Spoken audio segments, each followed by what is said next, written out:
Ya, Valen dan juga pemirsa, tadi baru saja kita sudah menyaksikan ada foto dan juga video keanggunan dari Erina Gudono dalam busana dan juga riasan Jawa. Nah, kayaknya tidak afdol nih kalau kita tidak membahas soal riasan keraton yang syarat makna tersebut. Betul sekali, Abdi.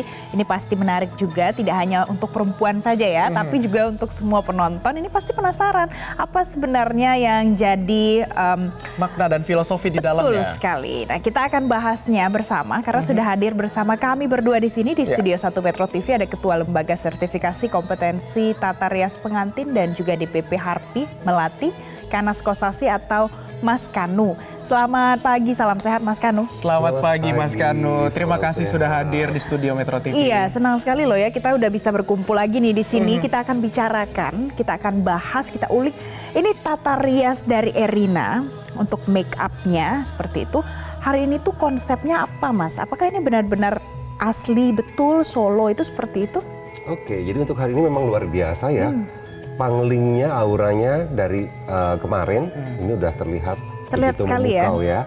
Dan hari ini untuk Erina sendiri menggunakan tatanan Solo basahan khas dari Surakarta.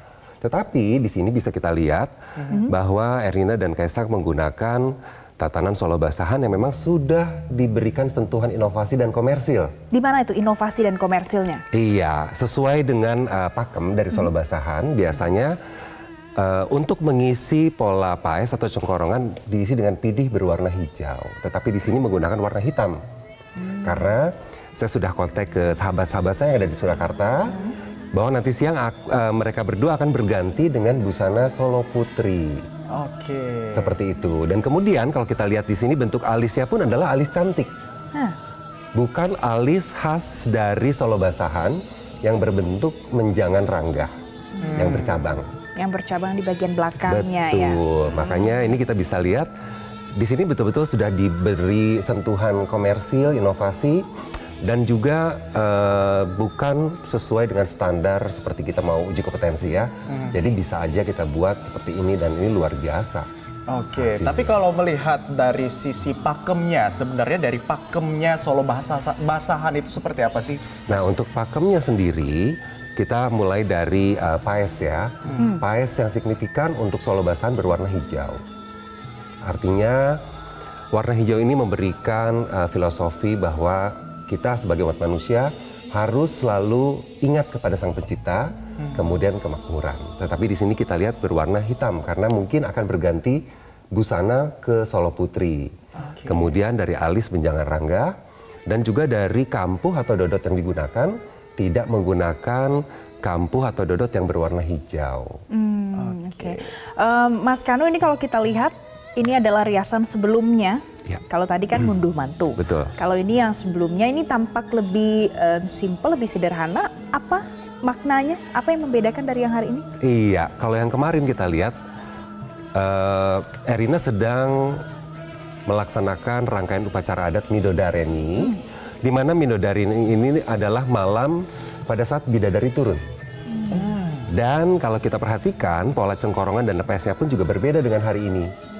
Jadi pada saat Midodareni, Erina menggunakan adat Yogyakarta. Dan kenapa paesnya warnanya samar-samar? Karena biasanya prosesi Midodareni ini dilaksanakan setelah prosesi siraman, kemudian ngerik, dilanjutkan dengan ratus kalau ada ya untuk mengharumkan rambut. Setelah itu dilanjutkan dengan Midodareni. Makanya pola paesnya pun juga berbeda. Kemudian dan warnanya pun juga lamat-lamat atau tipis-tipis. Mengapa harus tipis-tipis? Ya, kenapa harus tipis-tipis? Karena prosesi Midodareni ini adalah prosesi ngalut alubi atau pendahuluan. Sebelum nantinya Erina memasuki prosesi pernikahan yang sesungguhnya. Seperti itu. Baik, seru sekali ya pemirsa, itu dalam sekali filosofinya ternyata ya. Sangat dalam. Kita akan kembali lagi melanjutkan perbincangan kita, namun pemirsa kita lihat terlebih dahulu seperti inilah kondisi terkini pada saat prosesi kirap ngunduh mantu Kaisang dan Erina. Pak Presiden Joko Widodo tengah membagi-bagikan souvenir kepada warga Surakarta yang juga turut menyaksikan. Dapat Anda lihat di layar kaca saat ini pemirsa, Presiden Joko Widodo didampingi oleh Ibu Iriana dan juga Pas Pampres tengah membagi-bagikan souvenir dan juga buah tangan kepada para pengunjung ataupun warga Surakarta yang hadir. Warga juga nampak antusias untuk melihat dan juga menjadi saksi bersama kemeriahan dan juga kebahagiaan dari pernikahan dan juga ngunduh mantu Kaisang dan Erina pada hari ini. Baik, Abdi, kita akan lanjut lagi. Kita akan bahas soal riasan dandanan dari Erina Gudono soal pada saat di akad nikah kemarin ya, Mas Kanu. Ini kalau di akad nikah kemarin, tadi kita sudah bahas kalau itu lebih transparan. Nah, kalau dari apa namanya yang di bagian ornamen kepala itu apa yang membuat dia lebih berbeda daripada mungkin akad nikah lainnya atau busana hari ini? Oke, kalau kita lihat kemarin, setelah prosesi Midodareni, Erina kemudian melanjutkan akad nikah seperti yang kita lihat ini dengan menggunakan corak Jogja Paes Ageng. Atau untuk gaya seperti ini nih, trennya disebut corak Jogja Paes Ageng Gusti Pembayun.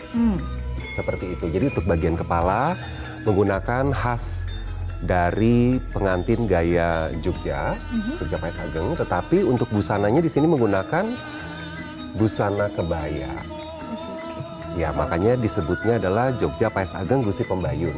Dan gaya riasan ini pertama kali diperkenalkan pada saat Gusti Pembayun, putri pertama dari Sri Sultan Hamengkubuwono, menikah dahulu di Keraton Ngayogyakarta dan dirias oleh almarhum Ibu Tinuk Rifki, yang kala itu beliau masih menjabat sebagai Ketua DPD Harti Melati Provinsi DIY.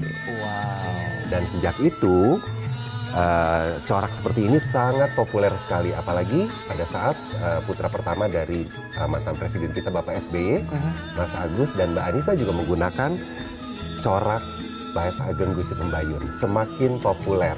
Baik.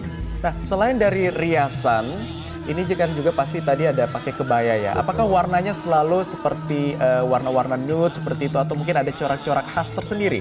Ya, pastinya kalau untuk busana pengantin akad nikah ini dikembalikan lagi kepada keinginan dari calon pengantin sendiri. Biasanya warna putih, broken white adalah warna-warna sakral ya, yang artinya memang suci, bersih. Kita terlahir kembali untuk mengarungi kehidupan yang baru. Tetapi kita kembalikan keinginan pengantin seperti apa. Baik. Kalau motif batik yang digunakan pada saat akad nikah kemarin itu apa, Mas Kanu? Ya, motif batik di sini kita lihat. Jadi dasarnya itu putihan. Putihan adalah ciri khas batik dari Jogja atau hitam. Itu adalah ciri khas batik dari Jogja. Dan di sini kita bisa lihat menggunakan kain batik motif sidomukti khas Jogja. Iya, jadi dasarnya putih. Jogja. Betul. Untuk menggambarkan bahwa memang ini adalah tradisi dari Yogyakarta. Betul sekali. Tapi kalau misalkan kita melihat lebih detail, kalau di hiasan kepalanya Erina nih, tadi saya lihat ada semacam 5 kembang goyang. Apakah itu harus selalu ganjil atau genap? Ada makna tersendirinya nggak sih? Pastinya, Apa ya, tuh? pastinya. Mas Kanu? Jadi untuk kembang goyang atau cunduk bentul itu memang memiliki makna dan filosofi. Untuk pemasangan cunduk bentul yang berjumlah 1 itu artinya ketuhanan yang Maha Esa. Artinya kita berpasrah kepada Sang Pencipta. Kemudian untuk 3 itu artinya Trimurti. Trimurti itu lebih kepada kita tentang sifat-sifat dasar manusia. Kemudian untuk yang 5 ini artinya kita menjalankan ibadah sholat 5 waktu, selalu mengingat kepada Sang Pencipta. Dan untuk yang 7 artinya itu adalah pitulung. Selalu kita meminta pertolongan kepada Yang Maha Kuasa. Bahkan untuk yang 9 ini ada artinya adalah Wali Songo. Wow. Banyak ya? Banyak ya? Banyak. 3, 5, 7, sampai 9. Betul. Dan itu harus selalu ganjil? Harus selalu ganjil. Dan untuk Erina kemarin ini menggunakan 5 buah mentul. Jadi memang khasnya untuk pengantin Jogja Paes Ageng. Kita lihat di belakang adalah petat atau gunungan yang berbentuk Mahameru. Artinya memang seorang pengantin wanita itu harus tangguh dan kuat dalam mengarungi kehidupan setelah menikah. Dan 5 buah cunduk bentul yang dipasang, artinya setiap pengantin wanita atau setiap wanita yang sudah menikah selalu harus taat, patuh kepada perintah Allah Subhanahu wa Ta'ala. Wow, jadi tidak hanya dari sisi estetikanya saja, namun dalam akan dari sisi filosofi dan juga maknanya. Betul sekali. Baik.